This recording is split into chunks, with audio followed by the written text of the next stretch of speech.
अस्सलाम वालेकुम। हेलो दोस्तों, कैसे हो? यकीनन खुश होंगे क्योंकि आज हम नाइन्थ क्लास का सेकंड चैप्टर स्टार्ट करने जा रहे हैं। और सबसे पहले एज़ पर हमारे जो सीक्वेंस और हमारा तरीक़ेकार जो है उसके मुताबिक ये है कि हम सबसे पहले जो चैप्टर होता है उसका जो सब्जेक्ट होता है उसको अच्छे तरीके से समझते हैं। उसकी वजह ये है कि जब आप एक चैप्टर के नाम को अच्छे तरीके से समझ लेते हैं तो उसी में से ही सारी चीज़ें निकलनी होती हैं। वो सारी चीज़ें उसमें से निकलती हैं, इसलिए हमें पता होना चाहिए कि वो जो चैप्टर का नाम है वो हमें क्या कहता है, असल में हम करने क्या जा रहे हैं इस पूरे चैप्टर के अंदर। तो चले जी स्टार्ट करते हैं। तो आज जो सेकंड चैप्टर है उसका नाम है जी काइनेमैटिक्स। ठीक है जी। ये मैकेनिक्स और इंट्रोडक्शन टू मैकेनिक्स मैंने लिख दिया है। वैसे ये बाद में बताता हूँ कि ये क्यों मैंने लिखा है। तो हम सबसे पहले तो ये जो आपके चैप्टर का नाम है जी काइनेमैटिक्स, इसको देख लेते हैं। काइनेमैटिक्स क्या होती है? काइनेमैटिक्स जी है ब्रांच ऑफ फिजिक्स है जिसके अंदर आप करते हैं किसको स्टडी जी? मोशन को। लेकिन एक बात जो आप जहन में रखेंगे वो ये रखेंगे कि इसमें आपने जो उसकी काजिज़ जो हैं जो मोशन को करवा रही हैं, जिस तरह कुछ फोर्सेस वगैरह लग रही होती हैं, तो वो उनको आपने कंसीडर नहीं करना। तो फिर तो आप कहेंगे काइनेमैटिक्स। तो इसे थोड़ा सा हम एक जुमले के अंदर ब्रीफ करने की कोशिश करते हैं कि kinematics is the study of motion without considering its causes or forces. आप यहाँ पे काजेज की जगह पे फोर्सेस भी लिख सकते हैं कि जो फोर्सेस हैं उनको आपने कंसिडर नहीं करना। फॉर एग्ज़ाम्पल, जब आप बात करेंगे कि किसी भी बॉडी ने कितना डिस्टेंस तय कर लिया है और आप को ये बताना हो कि उसने कितनी उसकी वेलोसिटी है, उसका कितना एक्सेलरेशन है, उसने कितना डिस्प्लेसमेंट तय कर लिया है, तो उसको हम डील करेंगे काइनेमैटिक्स के अंदर। ठीक है जी। ये तो होगी काइनेमैटिक्स फिज़िक्स की वो ब्रांच जिसमें हम मोशन को तो स्टडी करेंगे ही करेंगे, लेकिन उसकी काजेज़ को स्टडी नहीं करेंगे। तो अब हम आ जाते हैं वापस अपने मैकेनिक्स पे कि मैकेनिक्स क्यों लिखा हुआ था। एक्चुअल में तो ये जो हम आम लफ्ज़ सुनते रहते हैं ना कि ये मैकेनिक है जी और ये चीज़ें वगैरह, तो आम तौर पे हमारी मैकेनिक्स के मुराद जो होती है वो जो गाड़ियों को ठीक कर रहा होता है। क्यों? क्योंकि मैकेनिक्स जो है वो मोशन से रिलेटेड है। ये है study of motion. Mechanics is the study of motion. ये एक ब्रॉड सब्जेक्ट है। काइनेमैटिक्स इसके अंडर आएगी, मैकेनिक्स के अंडर आएगी। ठीक है जी। काइनेमैटिक्स, काइनेमैटिक्स को आप इसके अंडर डील करेंगे। अगर आपसे ये बात आपके जहन में हो कि जी काइनेमैटिक्स पहले आई कि मैकेनिक्स आई, तो मैकेनिक्स पहले आई जी, फिर काइनेमैटिक्स वहाँ से बनी।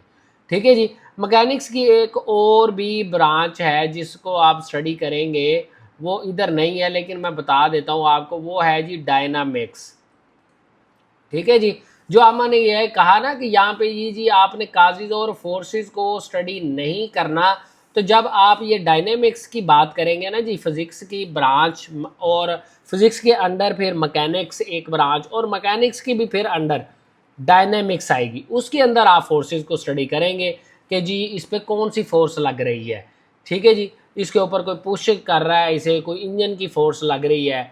ठीक है जी। तो वो आप डायनामिक्स में डील करेंगे। हमारा यहाँ पे वैसे सब्जेक्ट नहीं है, चलते चलते बता दिया आपको। तो मैकेनिक्स क्या है जी? The study of motion.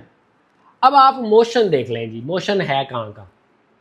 ये देखिए, मैं अब ये कोई भी चीज़ यहाँ पे लिखता हूँ तो आपको पता है कि आपका हाथ जो है ये मूव करता है। ठीक है, तो ये मोशन है। आप जो है ये बाजू ऐसे मूव कर रहे हैं, ये क्या है जी? आपकी इस एंकर के गिर्द जो है मोशन हो रही है। आप इर्द गिर्द जितनी भी चीज़ों को देखें, फ़ैन चल रहा है, आप अपने कमरे में बैठे होंगे, देख रहे होंगे, टीवी भी लगा होगा साथ। टीवी में जो तस्वीरें हैं वो भी तो एक्चुअली मोशन में है ना। वरना तो आपकी तस्वीर स्टिल होती ना। तो और देखें, आपके कमरे में फ़ैन चल रहा है, आप देखें है ना, मूव कर रहा है। अच्छा, मोशन है क्या? क्या होती है ये मोशन? किसको मैं कहूँगा कि ये मोशन है, किसको मैं कहूँगा ये रेस्ट है? ये आगे आएगा टॉपिक, मज़ीद मैं समझाऊँगा। लेकिन यहाँ पे आपको थोड़ा सा बता देता हूँ कि मोशन क्या है। मोशन ये है जी पोजीशन चेंज। किसी भी ऑब्जेक्ट, चीज़, कोई भी ऑब्जेक्ट के मुराद मेरी चीज़ है। जब मैं कहूँ बॉडी, आइटम, ऑब्जेक्ट, उससे मुराद कोई भी चीज़ हो सकती है जी। ठीक है जी। वो अगर उसकी पोजीशन जो है चेंज हो रही है, पोजीशन इज चेंजिंग, ठीक है जी, तो फिर हम कहेंगे जी कि वो मोशन में है। चलो ये देखें एग्जाम्पल्स ऑफ मोशन देख लें। ये जी गाड़ियां हैं। आप देखिए जब आप इधर खड़े हैं, ये खड़ा है जी पप्पू। पप्पू यहाँ पे खड़ा हुआ है, यहाँ से गाड़ी गुजरती है, वो यहाँ से गुजर के यहाँ से निकल जाती है। उसकी पोजीशन पहले तो पप्पू के करीब थी, फिर पप्पू देखता रह गया, ओ गाड़ी तो गई, गाड़ी तो गई, गाड़ी गई, तो इसका मतलब गाड़ी मोशन में थी, तो इसलिए वो गई। आपने कहीं और देखा। अब क्या है जी, ये है जी सबा। सबा जो है ये जा रहा है, ये खड़ा है जी पप्पू। पप्पू देख रहा है कि ये सबा तो पहले मेरे थी करीब, फिर यहाँ से सबा गई। तो उसने देखा जी पप्पू ने कि ये जी सबा है, सबा क्या कर रही है, मूव कर रही है। तो मैंने क्यों कहा ये मूव कर रही है, पोजीशन चेंज कर रही है? क्योंकि पप्पू ने देखा, पप्पू कहता है कि पहले तो सबा थी मेरे करीब यहाँ पे, और फिर सबा आ गई यहाँ, फिर सबा यहाँ से चले जाएगी दूर, और फिर निकल जाएगी वो उसकी आंखों से भी दूर, और देखता रह जाएगा पप्पू कि सबा कहाँ गई।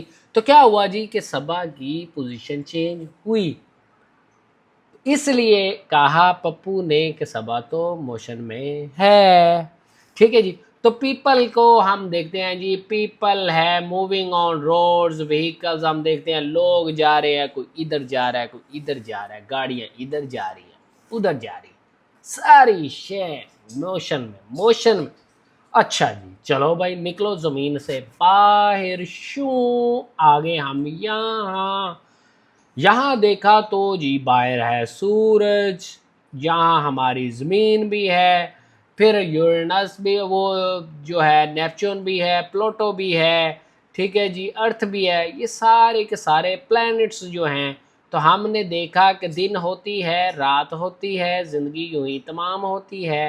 तो ये सारी की सारी चीज़ें, ये भी क्या हैं, ऑब्जेक्ट्स मूव कर रही हैं। ये सारे प्लैनेट्स जो हैं मूव कर रहे हैं, और जो भी आसमान के अंदर प्लैनेट्स हों, स्टार्स हों, उनको हम सेलेस्टियल ऑब्जेक्ट्स कहते हैं। ठीक है जी। और वो सारे हर वक्त मूवमेंट करते रहते हैं, वो मोशन में हैं। क्यों? मोशन की डेफिनेशन कर लो याद, लाओ जहन के अंदर।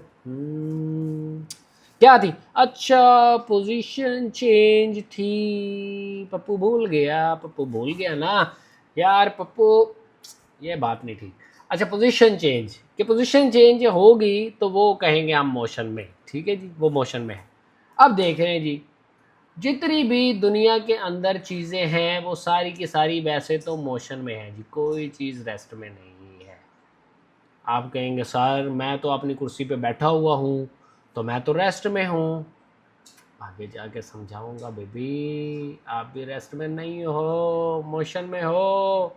वो हम चढ़ेंगे रेस्ट और मोशन के टॉपिक में कि क्यों भाई आप रेस्ट में और मोशन में क्यों नहीं हैं, सारी चीज़ें मोशन में ही क्यों हैं, और सारी चीज़ें अगर देखा जाए तो रेस्ट में भी हो सकती हैं, कैसे? अगले टॉपिक में मैं आपको बड़ा ब्रीफली बताऊंगा कैसे। ठीक है जी। अब ये स्टेशनरी ऑब्जेक्ट जैसे कि हम देखते हैं जी कि वो स्टेशनरी है, लेकिन आप अंदर चले जाएं, मैंने अभी कहा ना कि स्टेशनरी ऑब्जेक्ट्स भी मूवमेंट में हैं। तो अगर आप एटम्स और मालिक्यूल्स पे चले जाएं, तो आपको पता है कि एटम के अंदर क्या होते हैं जी, इलेक्ट्रॉन्स। क्या होते हैं जी? इलेक्ट्रॉन्स होते हैं। ठीक है जी, एटम के अंदर होते हैं इलेक्ट्रॉन्स। और आपको तो पता है कि इलेक्ट्रॉन हमेशा मूव करते रहते हैं, वो हमने पढ़ा है एटम के अंदर कि वो कंटिन्यूसली मूव करते रहते हैं। तो फिर अगर हम माइक्रोस्कोपिकली देखेंगे, एटम के अंदर जाके देखेंगे, तो चीज़ें मूव ही करेंगी, ऐसा नहीं कुछ होता। मोशन, रहोगे मोशन में तो बरकत होगी। जब आप दौड़ लगाओगे, मोशन में रहोगे, जिंदगी मोशन का नाम है। रेस्ट किसने देखी है यार? रेस्ट तो मौत होती है, रेस्ट मुर्दों की होती है। जिंदे बंदे मोशन में ही होते हैं। जिंदगी नाम ही मोशन का है। मैं बोल रहा हूँ मोशन में हूँ तो आपको अच्छा लग रहा है, अभी यहाँ पे चुप, तो बस गेम खत्म। रेस्ट इज डेथ, मोशन मतलब तरक्की, दौड़, मैंने ये कर लिया, मैंने वो कर लिया, मैं यहाँ पे पहुंचा, मैं ये। आप इंजॉय करते हैं जब भी आप मोशन में होते हैं, ठीक है जी। आप चीज़ों को ग्रो कर रहे होते हैं, और जैसे जैसे आपकी ज़िंदगी ग्रो करती है आपको इसका मज़ा आने लगता है। इसलिए तो बच्चों पढ़ लो, मोशन में आओ, क्या सुस्ती यार। जवान बंदे हो, भागो दौड़ो, मस्ती करो, पढ़ो, आगे बढ़ो, थोड़ा सा आगे बढ़ो, मोशन में आ जाओ। रेस्ट कोई चीज़ नहीं, मोशन, पोजीशन चेंज, अपनी पोजीशन को चेंज करो। पहले 9th, फिर 10th में पहले आप थे 10वें नंबर पे, आओ पहले दूसरे नंबर पे, पोजीशन चेंज करो यार। क्लास में भी पोजीशन चेंज करो, मज़ा आना शुरू हो जाएगा, आपको पता चलेगा मैं हूँ कमाल शय, कमाल हो जाएगा। ठीक है जी। तो आगे देखते हैं जी कि मोशन, ये जी काइनेमैटिक्स निकला कहाँ से था। ये वैसे आपकी बुक में है नहीं, वैसे ही यहाँ डाल लिया मैंने, ठीक है जी। तो ये ग्रीक वर्ड था जी काइनेमा, उसका मतलब था जी मोशन, ठीक है जी। तो ये जो है ये सिर्फ ये बयान करता है कि हाउ थिंग्स मूव, ठीक है जी। ये एक बात बड़ी इंपॉर्टेंट है जो मैंने आपको अभी तक नहीं बताई थी, बता तो दी थी लेकिन वो हाउ और वाई के नहीं। जब आप काइनेमैटिक्स पढ़ते हैं तो आप आंसर करते हैं हाउ, कि चीज़ें कैसे मूव कर रही हैं, सर्कुलर मूव कर रही हैं, पैराबोलिक मूव कर रही हैं, एक लाइन के अंदर मूव कर रही हैं, कैसे। आप जवाब देते हैं काइनेमैटिक्स के अंदर कैसे का, ना के वाई का।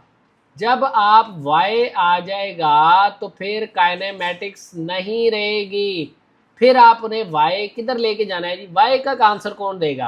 आ जाओ, थोड़ा सा घूमो पीछे पीछे पीछे पीछे पीछे, बताया था आपको डायनामिक्स, डायनामिक्स।